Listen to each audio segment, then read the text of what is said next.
તો રાજ્ય પોલીસ વડાના આદેશના પગલે ઉધના પોલીસ સેક્શનમાં માથાભારે સામાજિક તત્વોના ઘરો પર બુલડોઝર, માથાભારે છાપ ધરાવતા કુખ્યાત રાહુલના ઘર પર પોલીસનું બુલડોઝર।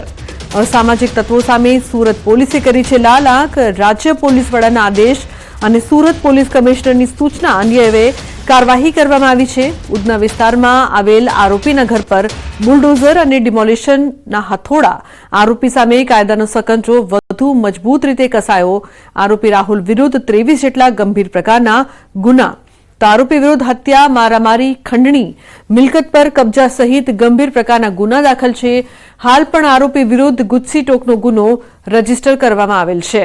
ઉધના પોલીસની કડક કાર્યવાહીના પગલે અન્ય આરોપીઓમાં ભારે ફફડાટ છે। કાયદામાં રહેશો તો ફાયદામાં રહેશોનો પાઠ આરોપીઓને ઉધના પોલીસે ભણાવ્યો છે। તો સુરતમાં પણ કાર્યવાહી। કીર્તેશ જોડાય છે ફોન લાઈન પર વધુ માહિતી આપવા માટે। કીર્તેશ, સુરતમાં પણ સતત અસામાજિક તત્વોના આતંકની વચ્ચે પોલીસ હવે કડક થઈ છે, શું અપડેટ છે?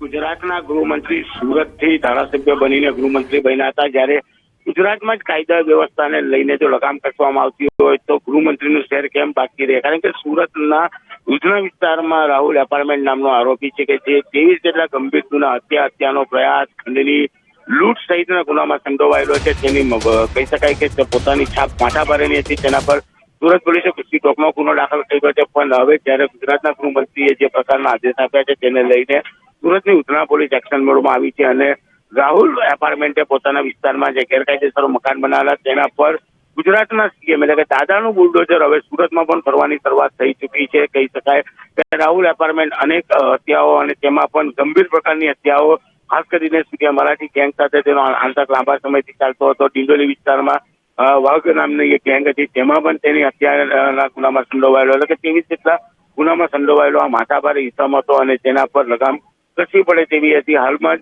સીટોકના ગુનામાંથી જે જામીન મુક્ત થયો છે તેને લઈને હવે સુરત પોલીસે તેની ગેરકાયદેસર માટે મહાનગરપાલિકાની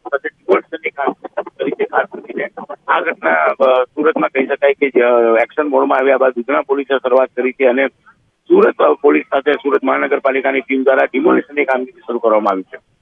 બિલકુલ કીર્તેશ, આભાર સમગ્ર માહિતી બદલ। તો કુખ્યાત રાહુલના ઘર પર પોલીસનું બુલડોઝર ફર્યો છે। રાહુલ અન્ય ગુનાઓમાં પણ સંડોવાયેલ છે। રાહુલ વિરુદ્ધ અત્યાર સુધી 23 જેટલા ગંભીર પ્રકારના ગુના છે, તે છે મારામારી, ખંડણી, મિલકત પર કબજાના ગુના પણ તેની વિરુદ્ધ જોવા મળી રહ્યા છે। આરોપી વિરુદ્ધ ગુજસી ટોકનો ગુનો પણ રજીસ્ટર કરવામાં આવ્યો છે। સુરતમાં સતત જે પ્રકારથી ગુંડા તત્વોનો આતંક છે, જે બાદ હવે કાયદામાં રહેશો તો ફાયદામાં રહેશો જે વાત તંત્ર દ્વારા કરવામાં આવે છે, તેને લઈને હવે કાર્યવાહી પણ ચાલુ કરી દેવામાં આવી છે।